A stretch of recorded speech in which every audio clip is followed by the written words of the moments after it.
বার্সেলোনার নতুন মৌসুম শুরু হওয়ার আগেই বড় দুশ্চিন্তায় কোচ হ্যান্সি ফ্লিক। দলের স্ট্রাইকার সংকট এখন কাতালান ক্লাবটির সবচেয়ে বড় সমস্যা হয়ে দাঁড়িয়েছে।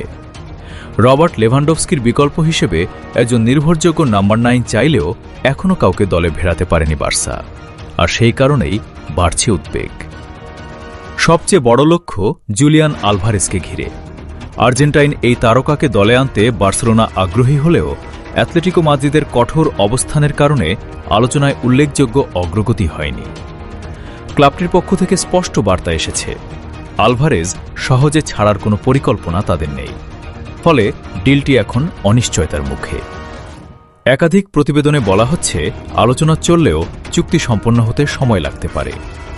এই পরিস্থিতিতে সংবাদ সম্মেলনে হ্যান্সি ফ্লিক নিজেও স্বীকার করেছেন, বার্সেলোনার নতুন স্ট্রাইকার প্রয়োজন এবং ক্লাবকে কিছু একটা করতেই হবে। যদিও তিনি স্পোর্টিং ডিরেক্টর ডেকোর ওপর পূর্ণ আস্থা রাখার কথা জানিয়েছেন, তবুও সময় যত গড়াচ্ছে চাপ ততই বাড়ছে।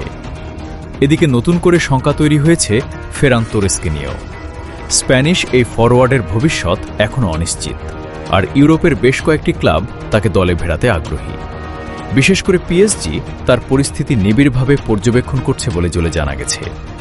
তোরেস যদি ক্লাব ছাড়েন আর আলভারেজ ডিল ভেস্তে যায়, তাহলে বার্সেলোনা কার্যত একজন স্বীকৃত স্ট্রাইকার ছাড়াই মৌসুম শুরু করার ঝুঁকিতে পড়বে।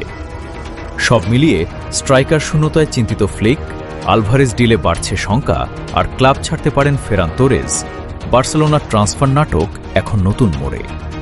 আগামী কয়েকদিনেই পরিষ্কার হবে কাতালান ক্লাবটি বড় কোনো সমাধান খুঁজে পায় নাকি সংকট নিয়েই নতুন।